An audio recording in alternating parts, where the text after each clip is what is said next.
Hindi, hanggang taas ang lakas ng hangin. Hanggang dito lang sa gitna. Hello po mga ka-hikers. Samahan niyo ako ngayon mag-hike. Maaga ako umalis sa bahay. Kasi mamayang hapon, mainit para mag-hike. Kikita niyo yung view ko sa likod. At doon ang way ko. Ano pa lang? 7:15 ng umaga. Kaya maganda ang simoy ng hangin, medyo malamig-lamig pa. Pero paakyat ako. Yan may signboard.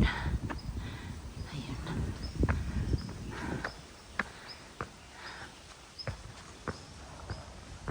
Tingnan natin maano. Kasi tingnan mo naman dito puro apartment.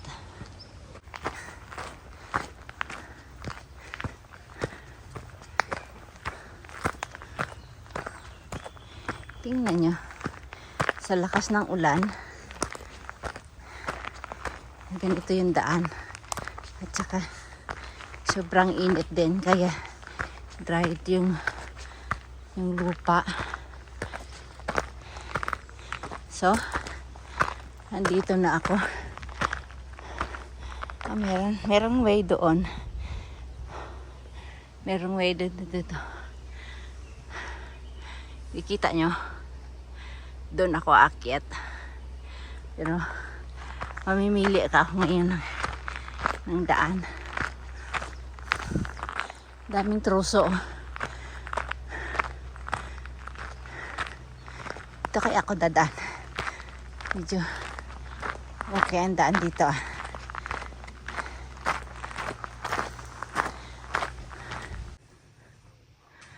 Ang laki ng batong ito. Dito daw ang way ko. Meron ako nakasalubong. Isang mama. Pababa siya. Kita niya.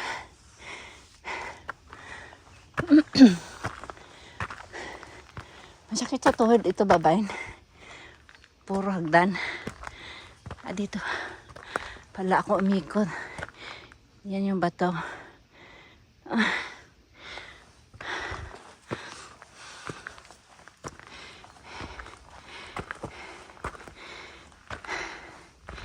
Ito yung shortcut.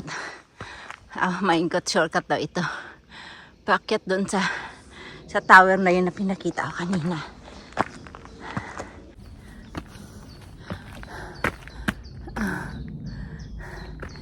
Medyo mataas-taas lang ang hagdan dito na inakyat ko.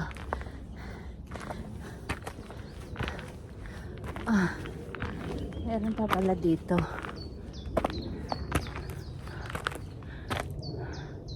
Meron pa doon, Diyos ko po.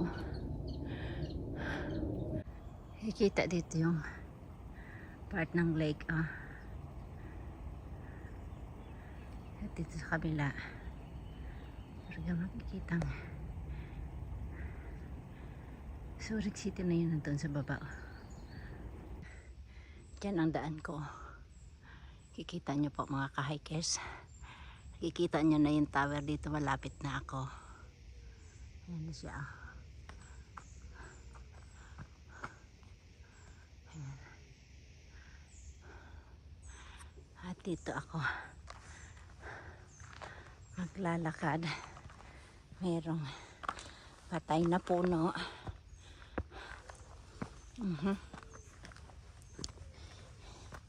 Medyo ano nga yung daan dito.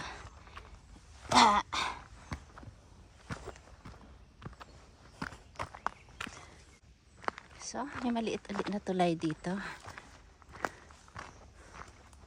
Pero walang hagdan. Sana tapos na yung hagdan.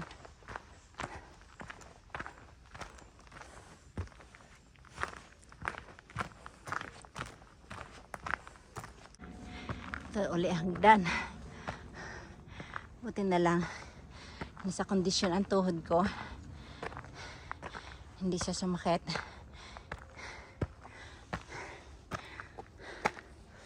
Oh God.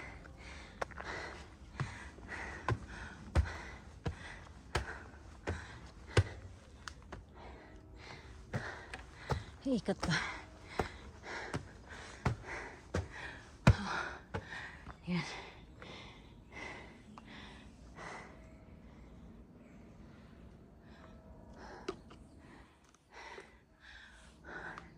Tingnan natin nga kung may hagdan pa dito sa taas.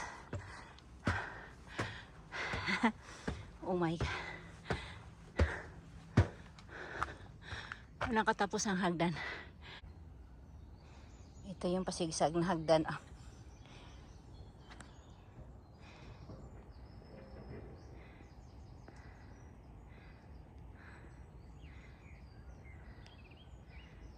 Gandun.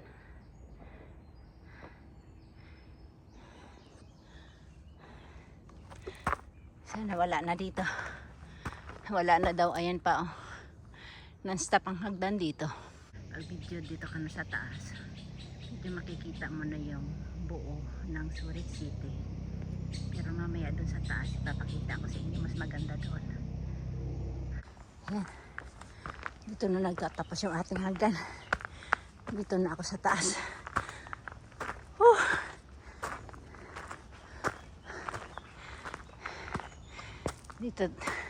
Nandito na tayo sa top of Zurich na tinatawag nila.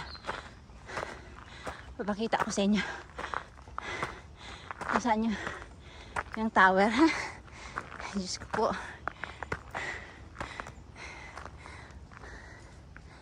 Yan, nakikita nyo.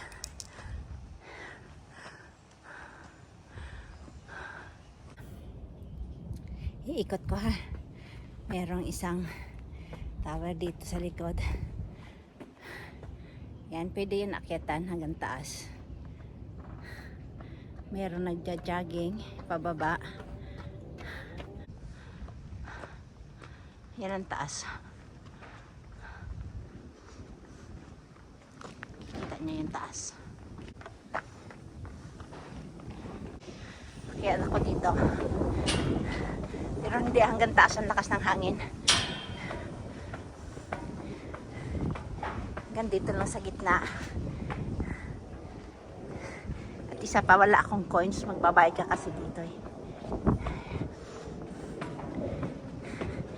Lakas nga ng hangin. Diyos ko, basa ang likod ko. Yan o. Kita nyo yan. Wala nga akong dalang coins. Yan, nasa baba. Yan, Lake of Zurich. Yan, Zurich City.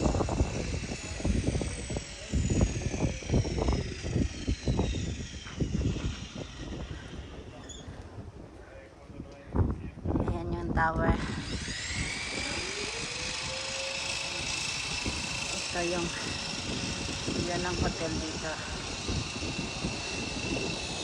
Ay nag-aayos sa baba. At ito yung view dito sa kabila. Bababa ako, ha. Ang lakas ng hangin. So, basta ang likod ko.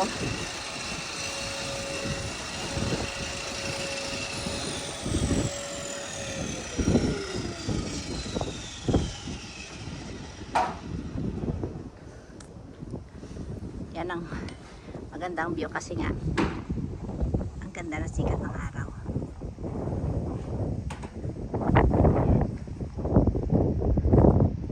Patay dito sa kabila.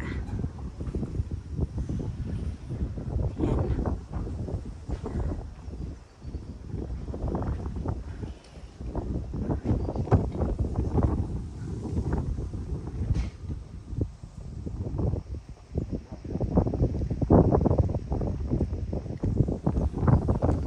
Bababa na ako. Malamig ang hangin.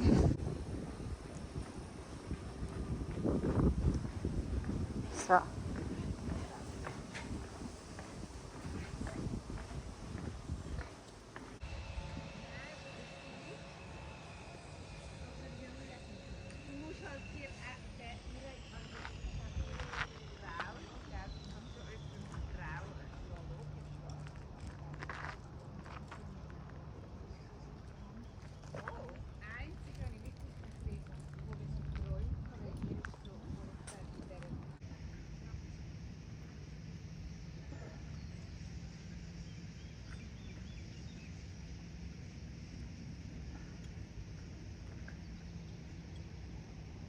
Ay, papakita ako sa inyo. Tingnan nyo naman.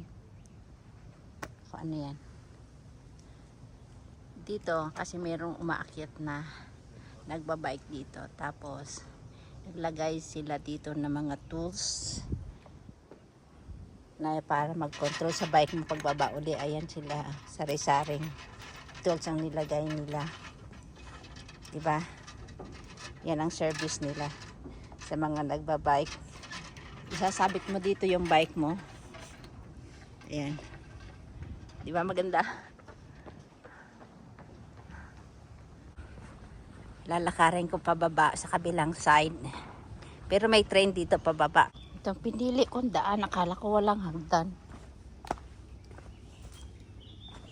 May hagdan pala dito.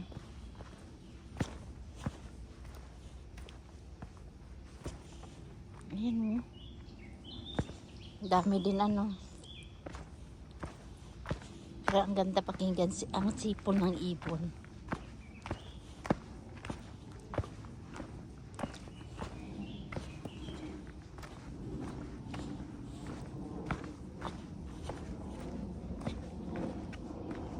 Naakyat ko yung bundok ng isang oras. Ayun, tingnan ko pababa kung abutin ako ng isang oras. Mas mabilis yung pababa. Pero pag yung ito naman yung dadaanan mo na daming hagdan, matagal.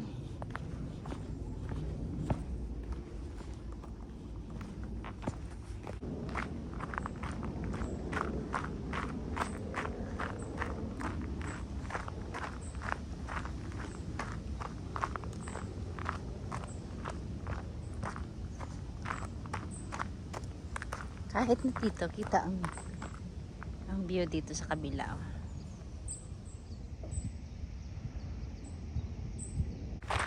Nangangabayo, ayun o.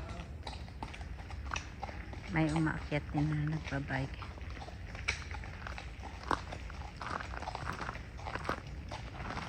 Yan, mayroong signboard. Pag pupunta ka ng left, papuntang Rinlicon, pwede ka sumakay ng train pababa.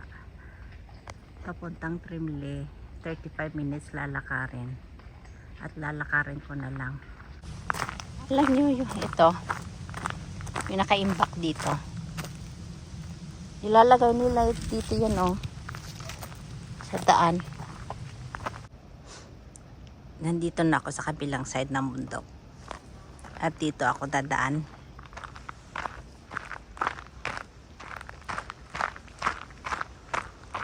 Ayan, kikita niya. Ikot ko. Ayan. Ano na mainit na yung sikat ng araw. Ayan, may naglalakad sa baba. Kita niya. Pasigsag ang daan dito. Ayun na, may naglalakad sa baba. Kita niya. Doon din ako dadaan.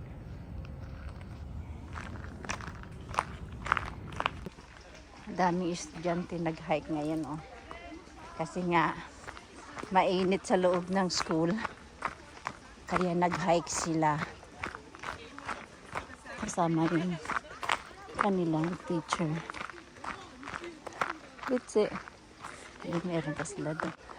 Tingnan mo isa, lakas niya oh. Itala pa siyang baby sa likod.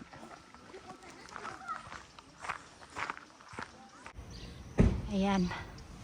Nandito yung Trimle.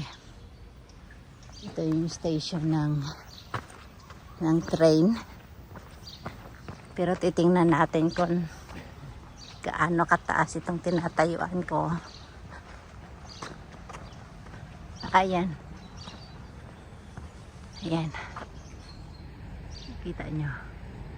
Ito yung taas. 485 meters above sea level.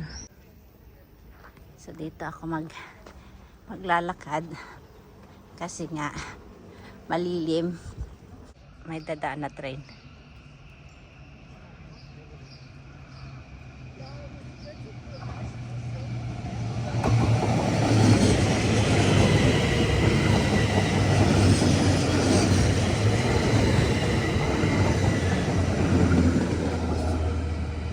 Ito niyan titigil. ng inakyat ko na bundok kanina. At ngayon nandito na ako sa baba.